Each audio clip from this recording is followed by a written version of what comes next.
रमजान मास पूर्ण થયા બાદ આજ સુરત શહેર સહિત દેશભરમાં મુસ્લિમ સમાજના લોકોએ ઈદ ઉલ ફિત્રનો પવિત્ર તહેવાર ભારે ઉત્સાહ અને શ્રદ્ધાપૂર્વક ઉજવ્યો છે।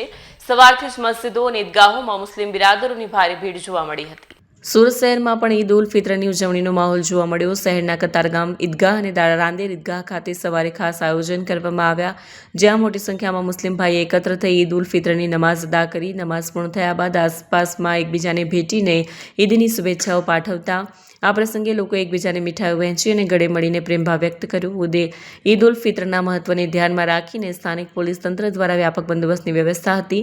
કાયદોની સુવ્યવસ્થા જાળવવા માટે લોકોને કોઈપણ પ્રકારની અસુવિધા ન થાય તે માટે ઈદગાહ વિસ્તારોમાં પોલીસ ટીમ તૈનાત હતી। ટ્રાફિક વ્યવસ્થાને પણ સુચારુ રીતે સંભાળવામાં આવી।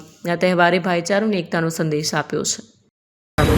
આજનો મારો સંદેશો હમણાં મારું પ્રવચન હતું ઈદગાહમાં, એમાં મેં બે વસ્તુ કહી કે આપણે દેશમાં એક ગરિમાની સાથે અને યુનાઇટ થઈને રહેવાનું છે અને મોહબ્બતથી રહેવાનું છે અને સારા મેનર્સ કેળવવાના છે ને આપણા નવયુવાનોને શિક્ષા અને ગ્રેજ્યુએશન કરવું જોઈએ।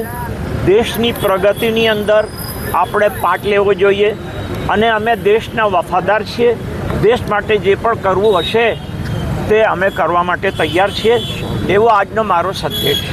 અત્યારે યુદ્ધ દરેક જગ્યા ઉપર થઈ ગયું, આમ જોવા જઈએ તો અશાંતિ કહી શકાય યુદ્ધના હિસાબે।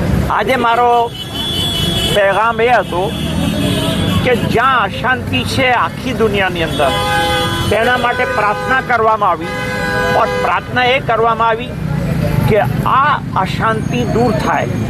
કારણ કે કોઈ પણ ફેસલો કરવો હોય તો લડાઈથી નહીં થાય, એને ટેબલ પર બેસીને જ હંમેશા હલ કરવો પડ્યો। મોટા મોટા યુદ્ધો થયા પણ છેલ્લે ટેબલ પર બેસીને જ એ મસલો હલ થયો।